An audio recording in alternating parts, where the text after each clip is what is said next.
Namaste and a very warm good afternoon everyone. तर अब समय भएको छ के कस्ता कार्यक्रमहरू यहाँहरु माझ हामीले जुन प्रेजेन्टेसन वाइज होस् जुन हामीले इन्टरनेशनल स्टेज सम्म पुर्याउने एउटा कुराहरू गरिरहेका छौं कस्ता कार्यक्रमहरू आउँदैछन् त हाम्रो सबै ऑडियन्सको लागि भन्ने अब हामी खुलाउँदै छौं सो विदाउट फर्दर डिले पहिला सुरु यहाँ म बोलाउन चाहन्छु एकदमै स्पेशल अपीयरेन्स का साथ स्पेशल इन्भिटेसन का साथ आउँदै हुनुहुन्छ let me not reveal that let's welcome him on stage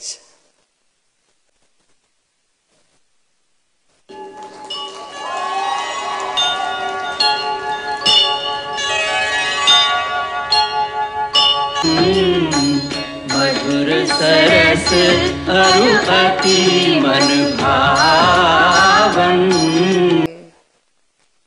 र यसको युनिक कुरा रहेको छ नेपालीमा हामीले रामायण अब हेर्ने अवसर पाउने छौं सानो बेलादेखि हामीले विभिन्न भाषाहरूमा हेर्थ्यौं अलि अप्ठ्यारो पनि लाग्थ्यो तर ग्यालेक्सी 4K ले तपाईहरुको मनको कुरा सुनेर चाहिँ रामायण अब हामी नेपालीमा प्रस्तुत गर्न लागिरहेका छौं र स्वयं हनुमानजी नै आएर अनवील गर्दै सक्नुभयो एकचोटी फेरि जोरदार ताली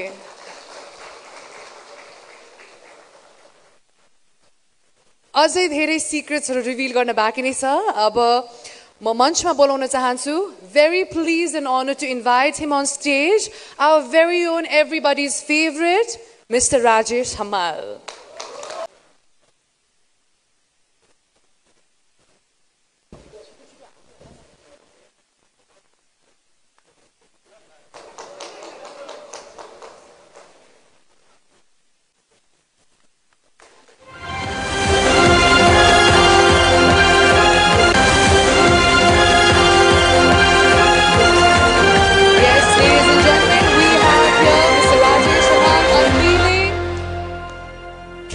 उपस्थित सबैलाई नमस्कार छ खुसी लागेको छ किनकि हामीले जब यो पहिलो सिजन को भन्छ करोडपति गर्यौं त्यो विभिन्न चुनौतीका जस्तो अब सिजन 2 आउँदै छ त्यो पनि नयाँ टेलिभिजन मार्फत आउँदै छ ग्यालेक्सी 4K त्यसैले हामी असाध्यै उत्साहित छौं एक्साइटेड छौं मलाई पूर्ण विश्वास छ यो सिजन 2 सिजन 1 भन्दा अत्यन्त नै भव्य सभ्य र राम्रो हुनेछ उत्कृष्ट हुनेछ किनकि यसमा जो टिम लागि पर्नु भएको छ उहाँहरुमा पहिलो सिजनको अनुभव पनि छ त्यो अनुभवले गर्दाखेरि अवश्य पनि सिजन 2 मा निखार आउनेछ त्यसकारण म असाध्यै नै एक्साइटेड छु को बन्छ करोडपति सिजन 2 को प्रतीक्षा गर्नु होला धन्यवाद तेस्रो सो अनाउन्समेन्ट को लागि बोलाउन चाहन्छु one and only none other than Deepak Raj Girisarlai on stage please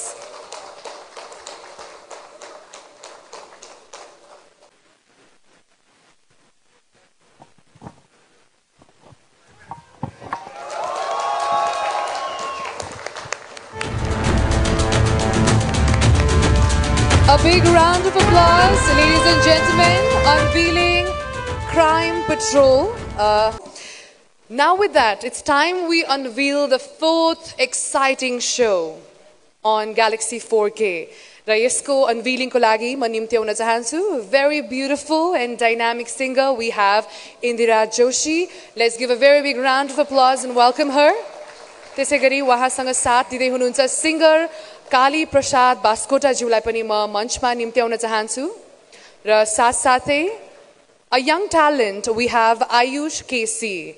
Let's have him on stage, please. Ladies and gentlemen, let's give a very big round of applause.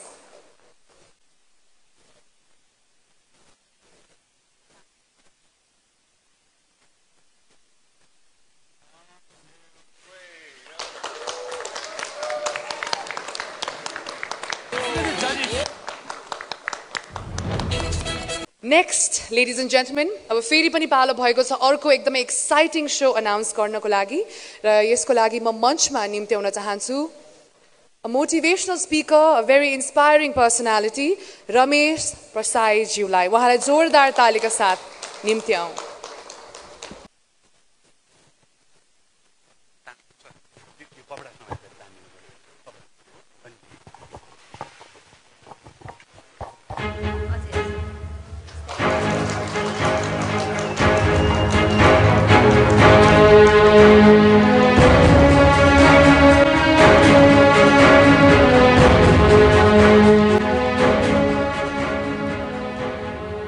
उपस्थित सम्पूर्ण आदरणीय महानुभावहरुमा म galaxy टेलिभिजनको तर्फबाट र मेरो व्यक्तिगत तर्फबाट अभिवादन टक्राउन चाहन्छु।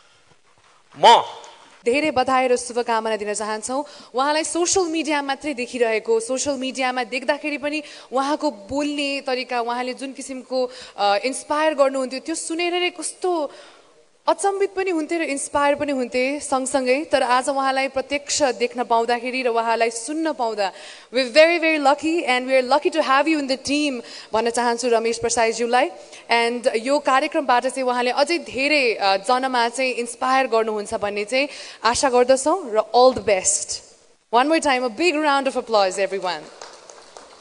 र हाम्रो अर्को कार्यक्रमको अनाउन्समेन्टको लागि म बोलाउन चाहन्छु नेशनल इन्भेन्सन सेन्टरबाट आउँदै हुनुहुन्छ मीरा पोखरेलज्यू। यस कार्यक्रम चाहिँ रेस्पेक्टेड महावीर पुनज्यूले चाहिँ होस्ट गर्नुहुनेछ, but she is here as a representative. उहाँलाई स्वागत गरौँ।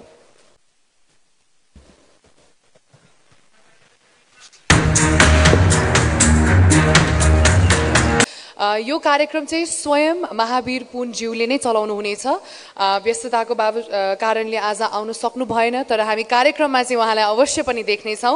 र आविष्कार यस विषयलाई हामीले अलिकति ध्यान त्यति नदिएको जस्तो मलाई लाग्छ, तर यो कार्यक्रमबाट मलाई आशा छ अझै धेरै आविष्कारकहरू, साइन्टिस्टहरूले चाहिँ एउटा प्लेटफर्म पनि पाउनुहुनेछ र यसबाट चाहिँ हामीले नयाँ नयाँ इन्भेन्सन्स र इनोभेसन्सहरू देख्ने मौका पाउँछौँ भन्ने आशा गर्दै next we have another very very exciting show to reveal in front of you all.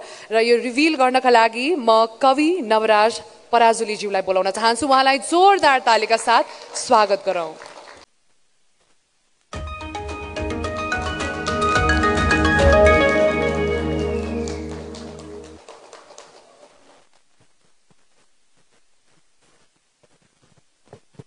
सबैजनालाई नमस्कार। धेरै धेरै धन्यवाद नवराज पराजुली ज्यूलाई। अघि भर्खरै मात्रै हामीले कुरा गरिरहेका थियौँ, कुनै पनि जर्नी, कसैको एउटा बच्चाको जर्नी सुरु हुन्छ होइन, उहाँहरूलाई चाहिँ हामी जहिले पनि डक्टर अथवा इन्जिनियर हुनुपर्छ है भन्ने एउटा मानसिकताका साथ चाहिँ हुर्काउने गर्छौँ। तर आर्ट यति भास्ट छ र यो आर्टमा यति गहिराइसम्म हामी पुग्न सक्छौँ, यसलाई छान्दै गयो भने, केलाउँदै गयो भने। र यस्तै आर्टिस्टहरूको लागि, यस्तै आर्टलाई सम्मान स्वरूप हामीले विभिन्न किसिमका, विभिन्न जनरका यस्ता कार्यक्रमहरू चाहिँ तपाईँहरूमा आज पस्किन खोजिरहेका छौँ र तीमध्ये रहेको छ नवराजजीको फॉरएभर पनि। So we wish you all the best Navrajji, and we look forward to hear more amazing poems on Galaxy 4K। Thank you so much. अब पालो भएको छ फेरि पनि अर्को एकदमै एक्साइटिङ कार्यक्रमको बारेमा अनभिल गर्नको लागि म बोलाउन चाहन्छु रवि लामिछानेज्यूलाई। Let's give a big round of applause ladies and gentlemen and have him on stage.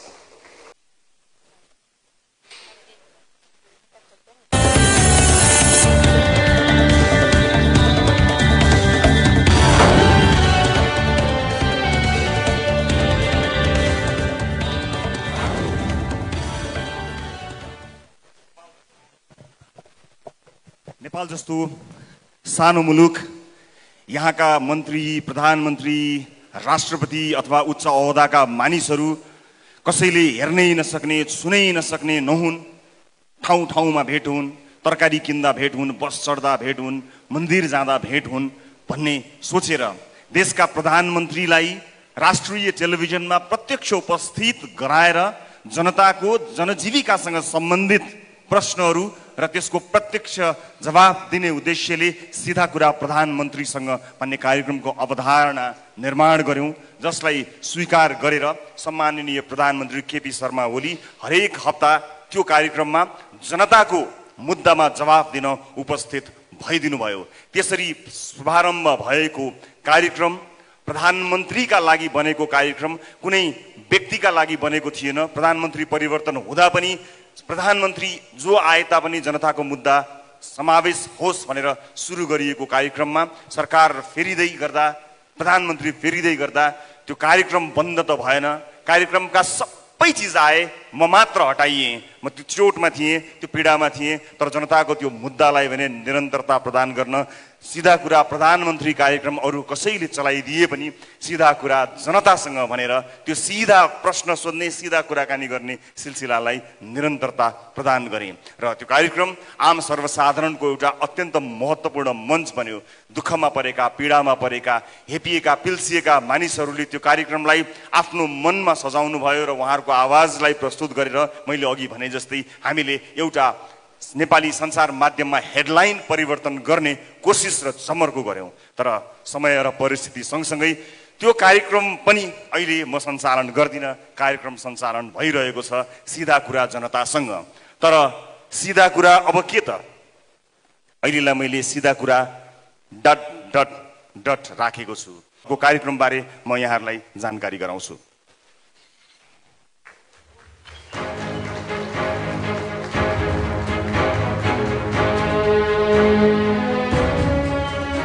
The leader क्षमतावान मान्छेहरूलाई स्वदेश तथा विदेशबाट बोलाएर राष्ट्रिय राजनीतिमा भएका कमी कमजोरीहरू, सम्भवतः राजनीतिज्ञहरूलाई पनि राजनीति सिताउन सक्ने क्षमतावान मान्छेहरूको खोजी गरेर लिडरहरूको खोजी गर्ने कार्यक्रमको उद्घोष गरेका थियौँ। अडिसनमा जानु 4 दिन अगाडि नै सबै बन्द भयो। कोरोना कहरमा देश गयो र हामीले त्यो कार्यक्रमको अडिसनलाई रोक्नु पर्यो।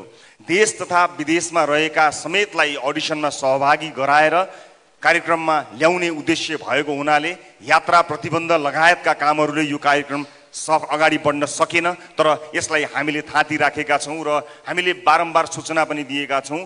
बिचमा पनि हामीले सूचना गरेका थियौँ कि अब नयाँ वर्षसँगै यदि परिस्थिति सहज भएछ भने हामी अडिसनमा आउनेछौँ। त्यसका लागि स्वदेश तथा विदेशमा रहेका नेपालीहरूको सहभागिता अत्यन्त खाँचो पर्दछ र आज यो पनि भन्न चाहन्छु, केही समयको प्रतीक्षा लिडरका लागि गर्नुपर्नेछ। यसबीचमा हामीलाई अनलाइन रजिस्ट्रेसन गरेर आफ्नो फी समेत बुझाउनु भएका जति पनि सहभागीहरू हुनुहुन्छ, यदि उहाँहरू धैर्य गर्न सक्नुहुन्न अथवा कुनै पनि कारणले अब कति समय लाग्ने हो त्यसलाई कुर्न सक्नुहुन्न यदि भने उहाँहरूले रजिस्ट्रेसन बाबत बुझाउनु भएको पैसालाई ब्याज समेत फिर्ता गर्न द लिडर प्रतिबद्ध छ। तर विश्वास गर्नुहोस्, परिस्थिति सहज हुने बित्तिकै यो अत्यन्त महत्त्वाकांक्षी यो कार्यक्रमलाई हामी प्रस्तुत गर्नेछौँ। यसको अरू जानकारी वैशाखपछि, आगामी वर्षको वैशाखपछि फेरि गराउनेछु। म यो जानकारी दर्शकहरूलाई गराउँछु।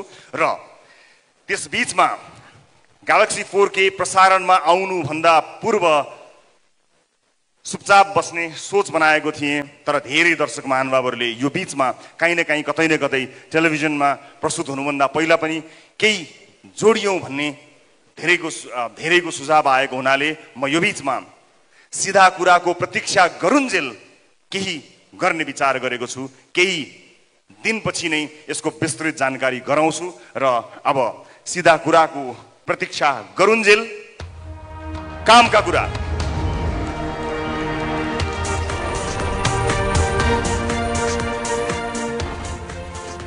कामका कुराबारे एउटा श्रव्य दृश्य सामग्री तयार पारेको छु। म त्यसतर्फ यहाँहरूको ध्यान आकर्षित गराउन चाहन्छु। त्यो श्रव्य दृश्यले सबै कुरा त बोल्दैन, कति बोल्दो रहेछ हेरौँ र सुनौँ, त्यसपछि थप्नुपर्ने कुराहरू थपेर प्रस्तुत गर्नेछु। सिधा कुराको प्रतीक्षा गरुन्जेल कामका कुरा, त्यसको श्रव्य दृश्य सामग्री प्रस्तुत गर्नको लागि अनुरोध गर्छु। यहाँ केवल खेल चल्दो रहेछ, जनताको स्वास्थ्यमाथि खेल, बालबालिकाको शिक्षामाथि खेल, लाखौं युवाहरूको भविष्यमाथि खेल, गरिबको गाँसमै खेल, तरी चुहिन छानो भएको बास छ, बासमै खेल, जिनो आसमै खेल, आउने जाने सबले खेल खेलाए, खेल देखाए। तर पर्खनुस्, एउटा खेल म पनि खेलाउँछु, एउटा यस्तो खेल जहाँ कसैले हार्दैन।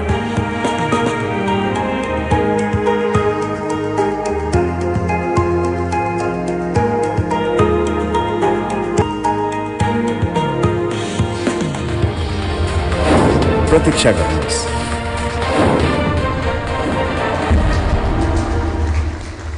दर्शक महानुभावहरू, यो बीचमा मैले कार्यक्रमको सुरुवातमा भनेको थिएँ सबैजना सर्वोच्च अदालतको फैसला कुरेर बसेका छैनन्। धेरैजना आफ्ना केटाकेटीहरूको विद्यालयको फी तिर्न कुरेर बसेका छन्। भरे खाने खानाको जोहो गर्नका लागि काम कुरेर बसेका छन्। अस्पतालको बिल तिर्नका लागि कुरेर बसेका छन्। त्यो प्रतीक्षालाई केही शान्त गर्न त्यतिन्जेल वास्तविक आवश्यकता परेका मानिसहरूलाई सही ढङ्गले मद्दत गर्नका लागि हामी कामका कुराको सुरुवात गर्दैछौँ। यो कार्यक्रम ग्यालेक्सी 4K टेलिभिजनमा आउनुभन्दा अगाडि यो बिचमा यो तयारी हुँदै गर्दा ग्यालेक्सी 4K को युट्युब च्यानल र हाम्रो विभिन्न अन्य प्लेटफर्महरू छन्, मोबाइल एप्लिकेसन मार्फतबाट आउँछ। यो एउटा खेल हो, सबैले खेल देखाए, आउने जाने सबले खेल देखाए। एउटा खेल अब म पनि देखाउँछु, एउटा त्यस्तो खेल जहाँ कसैले हार्दैन। प्रतीक्षा गर्नुहोला।